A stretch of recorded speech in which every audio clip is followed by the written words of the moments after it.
ce qui explique la compétitivité du nucléaire, c'est le coût de la matière première uranium. Pour la même capacité énergétique, ce coût de l'uranium est très nettement inférieur à celui des autres matières premières productrices d'énergie. Par exemple, pour alimenter pendant 1 an les 58 réacteurs de notre parc nucléaire, la quantité totale d'uranium naturel nécessaire coûte à peu près 800 millions d'euros.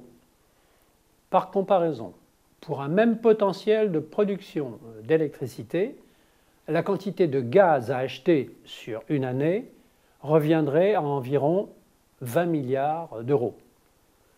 800 millions d'un côté, 20 milliards de l'autre, c'est cette différence énorme dans le prix d'achat de la matière première qui explique la compétitivité du nucléaire par rapport aux autres sources d'énergie.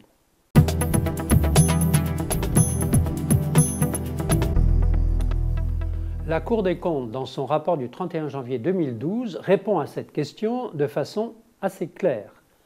Elle indique que même si ces coûts futurs du démantèlement des installations et de stockage des déchets étaient sous-évalués, l'augmentation des provisions à mettre de côté pour faire face à ces dépenses accrues n'aurait qu'une incidence minime sur le coût total de production du kilowattheure nucléaire, quelques pourcents seulement.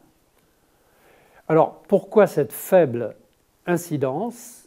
Eh bien, parce que ces sommes seraient très étalées dans le temps et parce que de toute façon, elles ne représentent qu'une part limitée du coût total de production du kilowattheure.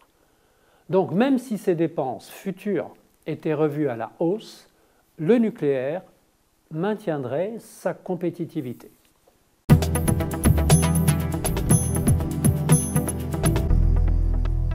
L'impact du nucléaire sur la balance commerciale de la France se concrétise de 2 façons.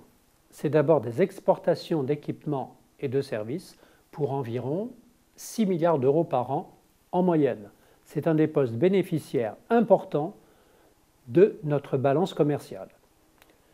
Et l'impact du nucléaire, c'est également ce qu'il permet d'économiser, en l'occurrence, économie sur des importations de combustibles qu'il faudrait acheter à l'étranger pour produire notre électricité s'il n'y avait pas de nucléaire. Alors ces achats de combustible, ce serait vraisemblablement du gaz, coûteraient à peu près 20 milliards d'euros par an. Donc, on peut dire que par les recettes qu'il procure et par les économies qu'il permet, le nucléaire a un impact très positif, très important, sur la balance commerciale de la France.